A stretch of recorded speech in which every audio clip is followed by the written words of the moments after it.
皆さんこんにちは。いかがお過ごしでしょうか。今回はリクエストいただいてました、僕が使ってる包丁の紹介、これをやっていきたいと思います。包丁はコックの魂。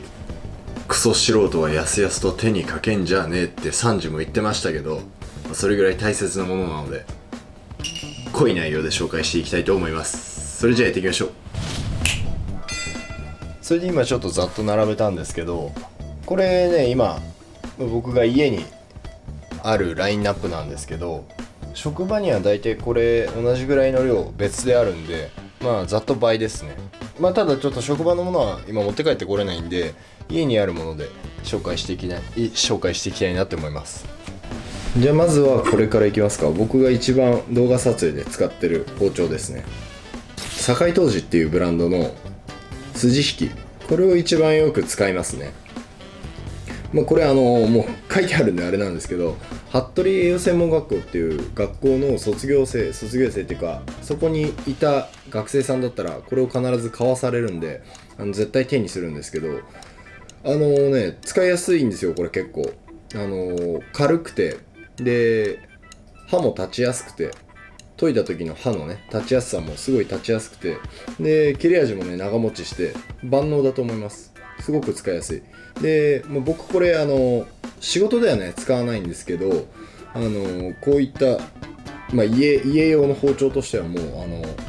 家用ってだいぶ贅沢ですけどね、でもすごくこれは使いやすいと思ってます。この筋引きで全部の調理を基本的に賄ってるんですけど、牛刀の役割も十分に果たせますし、で細かい作業っていうのもねやりやすいんですよ。この刃の幅がやっぱ筋引きなんで細いんで動かしやすいんですよね。いろいろと牛刀とかだとやっぱどうしても太いから細かい作業がねやりづらいんですけど、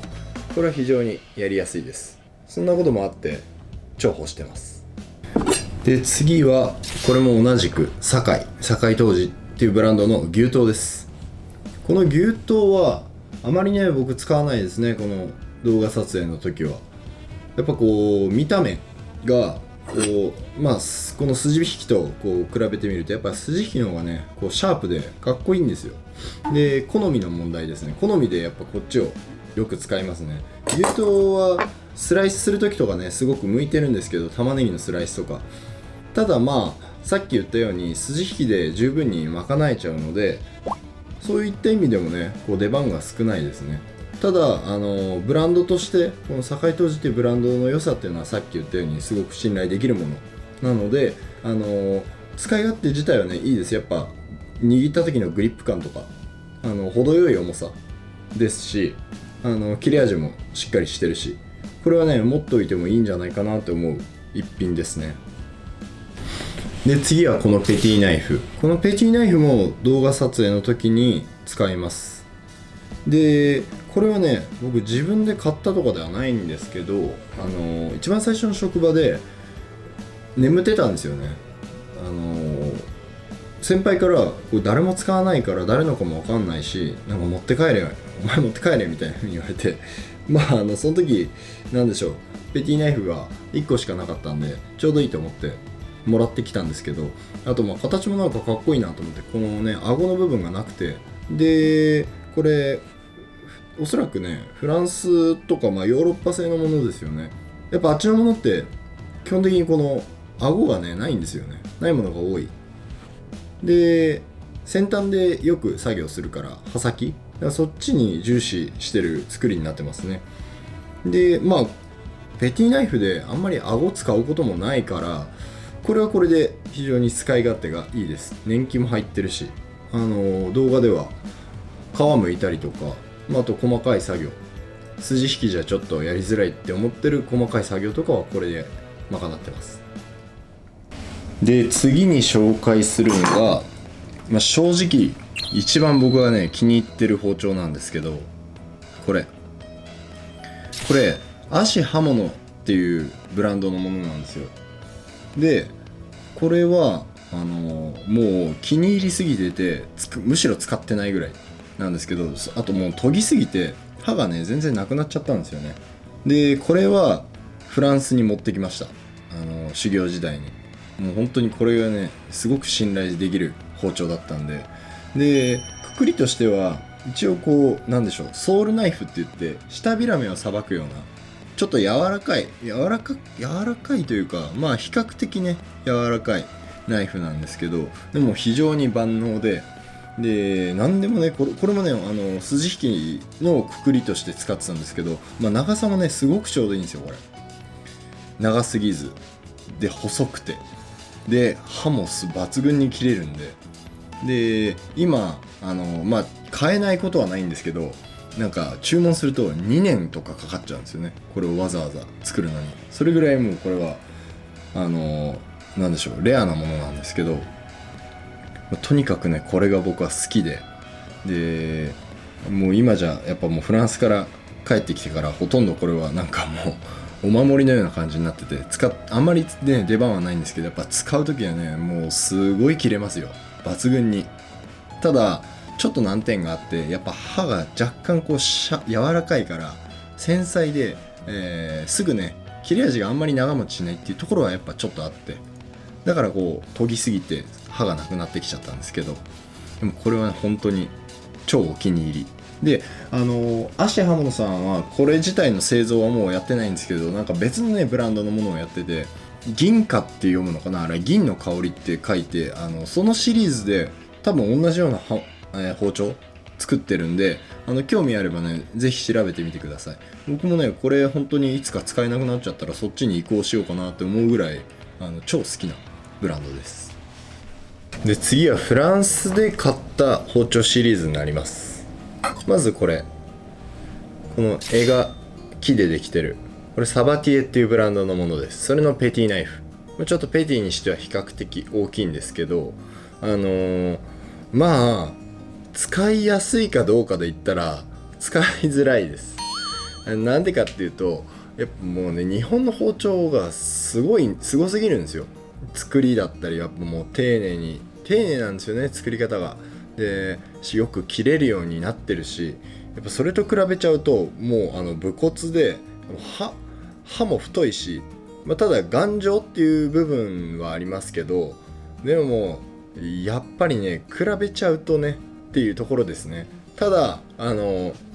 まあ特徴としては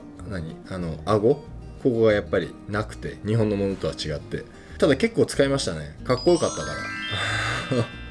これを使うと仕事できる風みたいな、日本の調理場に帰ってくるとやっぱこうちょっと一風変わった包丁みたいな感じでこれを使ってると俺かっこいいっていう感じでやってたんで、そういう意味でね使用頻度が多かったです。でも使いづらいんですけど気に入ってはいます。さっき言ったように頑丈なんで、お肉や魚さばいたりとかする時とかにはね使う時もあります。日本製の包丁を刃こぼれさせたくない時はこいつの出番みたいな、なんかちょっと汚れ役みたいな感じになってますけど、でもこれ気に入ってます。でこれも同じくフランスのドゥマっていうブランドのもの。やっぱねこう柄の部分がもう絶対的に違いますよね。さっきのサバティエのものもそうだけど日本のとは全然違う。でこれ何に使うかっていうと、かなりこうねちょっと変わった形じゃないですか。これね骨付き肉とかさばくのに使うんですよ。でこの持つ部分なんかこれもねちょっといびつで、なんかこういう風に持ったりしてさばくんですよね。こうギコギコそういう風に作られてるんで、やっぱね用途によってかなりこれ専門的なものですね。結構やっぱ肉さばくのにはこれすごくいいです。刃が細くてガンガン肉に入っていく。そういった意味ではこれ最初は俺あんま使ってなかったんですけど、買ってとりあえず買っとこうみたいな感じで安いから。ただ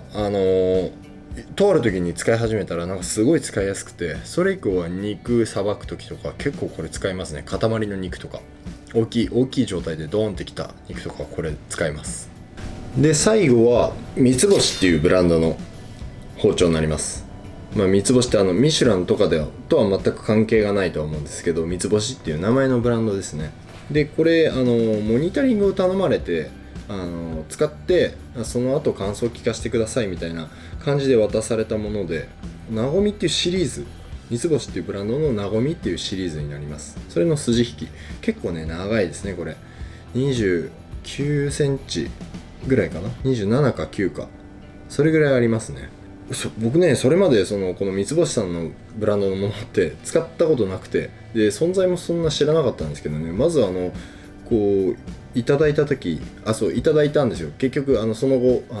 使ってくださいっていう感じでいただいたんで、絵の部分がかっこいいなと思って、日本の包丁にしては。で切れ味もねすごく良かったですね。結果として使ってみて、